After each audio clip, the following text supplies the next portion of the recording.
কুমিল্লার মুরাদনগরে বর্বরচিত কায়দায় নারীর ধর্ষণ এবং নিপীড়নের ঘটনার প্রতিবাদে আজকে আমরা রংপুর কেন্দ্রীয় শহীদ মিনার চত্বরে ধর্ষণ এবং নিপীড়নের বিরুদ্ধে রংপুরের ব্যানারে প্রতিবাদ সমাবেশ এবং মোমবাতি প্রজ্বলনের কর্মসূচি পালন করলাম।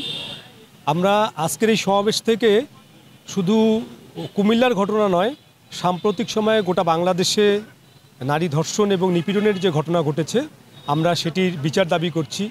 কারণ আপনারা জানেন যে 5 আগস্ট একটা রক্তক্ষয়ী অভ্যুত্থানের পরে এখানে ঘরে বাহিরে যে নিরাপত্তাহীন যে পরিবেশ আমরা দেখছি, যে এখানে সর্বত্রই নারীরা যেভাবে করে নির্যাতন নিপীড়নের শিকার হচ্ছে, এটা আসলে জুলাইয়ের যে চেতনা সেই চেতনার সাথে সম্পূর্ণ সাংঘর্ষিক।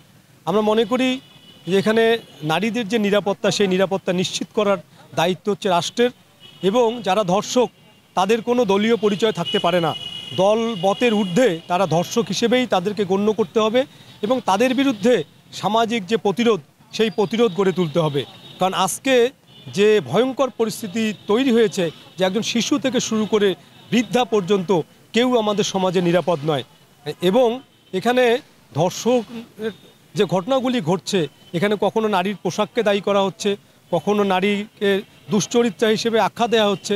আমরা মনে করি যে আসলে এগুলো ধর্ষণের যে ঘটনা সেই ধর্ষণের ঘটনাকে ডিফেন্স দেয়া, আমরা এই যে সংস্কৃতি সেই সংস্কৃতি থেকেও আমরা মনে করি যে বেরিয়ে আসা উচিত। এবং গোটা বাংলাদেশে যে বিচারহীনতার যে সংস্কৃতি তৈরি হয়েছে, এই বিচারহীনতার সংস্কৃতি আজকে এই ধর্ষকদেরকে নিপীড়কদেরকে বেপরোয়া করে তুলছে।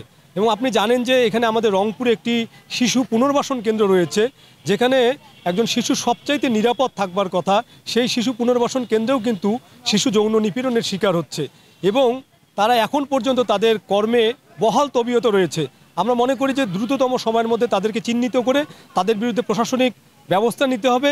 এবং গোটা বাংলাদেশে যেভাবে করে ধর্মীয় উপাসনালয় এবং বিভিন্ন ধর্ম এবং মতের যে মানুষের উপরে যে আক্রমণ হচ্ছে, এই দেশটা ৭১-এর মহান মুক্তিযুদ্ধে যেমন ধর্মবর্ণ নির্বিশেষে সর্বস্তরের মানুষ এই মুক্তিযুদ্ধে সামিল হয়েছিল, ঠিক একইভাবে জুলাই অভ্যুত্থানেও কিন্তু সর্বস্তরের মানুষের অংশগ্রহণ ছিল।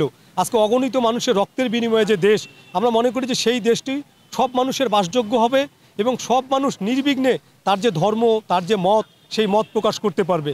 আজকে আমরা তেমন একটি সর্বজনের বাসযোগ্য আমরা একটি সমাজ চাই, এবং সেজন্য আমরা সমাজের বিবেকবান, শান্তিপ্রিয়, প্রগতিশীল, গণতন্ত্র মানা মানুষের প্রতি আহ্বান জানাই যে ধর্ম বর্ণের ঊর্ধ্বে এসে আজকে সমাজের যে অস্থিরতা, যে নৈরাজ্য চলছে, তার বিরুদ্ধে একটা সংঘবদ্ধ অবস্থান নিয়ে যেন আমরা দাঁড়াতে পারি।